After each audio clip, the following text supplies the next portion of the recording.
የተረክ ውጤት የሆነው መስተጋብር ባሉታዊ መንገድ ሊገለጽ ይችላል፣ በአዎንታዊ መንገድ ሊገለጽ ይችላል። አዎንታዊ መስተጋብር መፍጠር ማለት በቀላል ቋንቋ 5C ፖዚቲቭ ኢነርጂ ራዲዬሽን ነው። 5C ብላችሁ በቀላሉ ማየት ትችላላችሁ። አንደኛው ሲ ኮመን ጎል ነው፣ የጋራ ግብ፣ የጋራ ዓላማ፣ የጋራ አጀንዳ፣ ሰብሰብ የሚያደርገን የጋራ ራዕይ፣ የኔ የምንለው ነገር ከውስጡ ሊነገር ሊቀዳ የሚችል ኮመን ጎል መያዝ ነው የመጀመሪያው። ሁለተኛው በዚያ ጎል ላይ መግባባት ነው፣ ኮንሰንሰስ ነው። ያ ራዕይ፣ ያ ሐሳብ፣ ያ ትልም የኔም ነው ያንተም ነው ያንቺም ነው ብሎ ኮንሰንሰስ መፍጠር ነው። ከተግባባንበት በኋላ ሶስተኛው ሲ ኮኦፕሬሽን ነው፣ መተባበር ነው። ምንም አይነት ምርጥ ሐሳብ ቢኖረን በዚያ ሐሳብ ላይ ብንግባባ በየደረጃው ያለ አመራር በየደረጃው ያለ ዜጋ ከልቡ የማይተባበር ካልሆነ በስተቀር ኮኦፕሬሽን ከሌለ በስተቀር አይሳካም። ለምሳሌ ግሪን ሌጋሲ 7.5 ቢሊዮን ችግኝ ተተክሏል ዘንድሮ። ባለፉት ዓመታት በድምሩ 32.5 ቢሊዮን ደርሰናል። ይሄ በዓለም ላይ ካሉ ልምምዶች ገዘፍ ያለው ነው። አንዳንድ ሰዎች እንደሚተርቱት ሳይሆን ኢትዮጵያ ፕራክቲካሊ በዚህ ረገድ ለየትኛውም ሀገር ምሳሌ የሚሆን ስራ ሰርታለች። ምን ስለሆነ የኢንቫይሮንመንታል ችግር ያገባናል ብለን የጋራ አጀንዳ ነው ስላል ስለተግባባንበት ሁሉም ከልቡ መሳተፍ ተቻለ ነው። ባይሳተፍ ኖሮ 7.5 ቢሊዮን በዘንድሮ ክረምት መትከል አይቻልም። ለምን ተሳካልን ካላችሁ ሁላችን ስላመንበት የጋራ ግባችን ስለነበረ ስለተግባባንበትና ስለተባበር ነው። አራተኛው ሲ ኮሚትመንት ነው።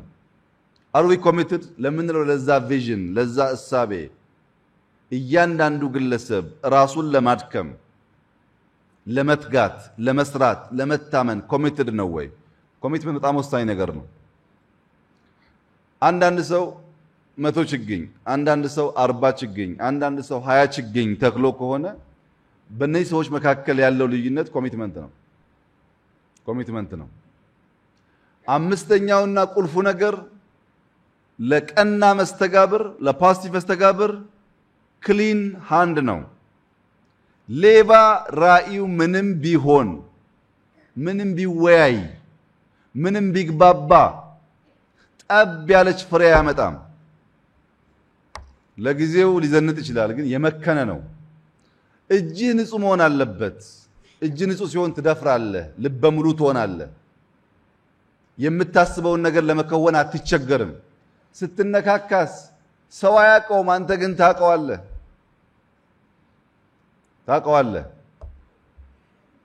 እጀ ንጹህ መሆን ያስፈልጋል። እጀ ንጹህ ወደ ልበ ንጹህ ወደ አእምሮ ንጹህ የሚያድግ ቢሆንም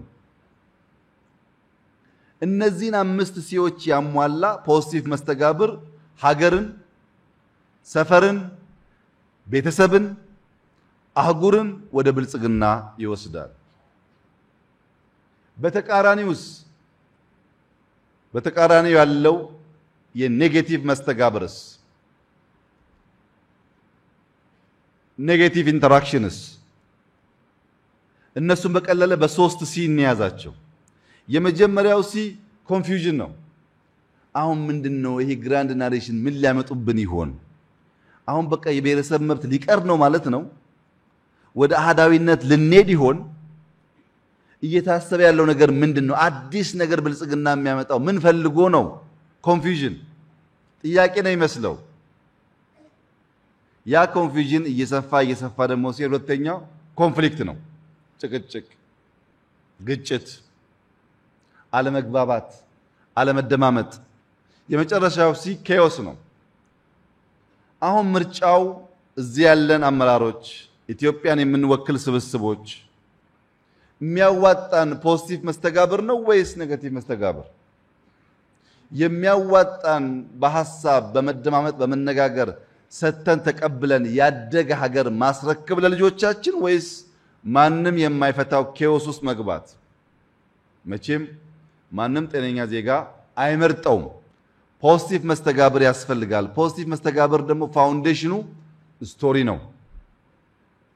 ኦሮሞ ወንድሜ ነው የሚል አማራ፣ አማራ ወንድሜ እህቴ ናት የሚል ኦሮሞ፣ ወላይታ ዘመዴ ነው የሚል ሲዳማ፣ አፋር ምርጥ ጎረቤት የሚል ሶማሌ፣ ይሄ ንግግር ሲደጋገም ልጆቻችን ይሄንኑ ይዛሉ። እሱ እኮ የመጣች ሄደች ምናምን ካልንስ ያ ናሬሽን ቀስ እያለ ወደ ኮንፍሊክት፣ ወደ ጥርጣሬ፣ ወደ ኮንፊውዥን፣ ወደ መለያየት ይወስደናል።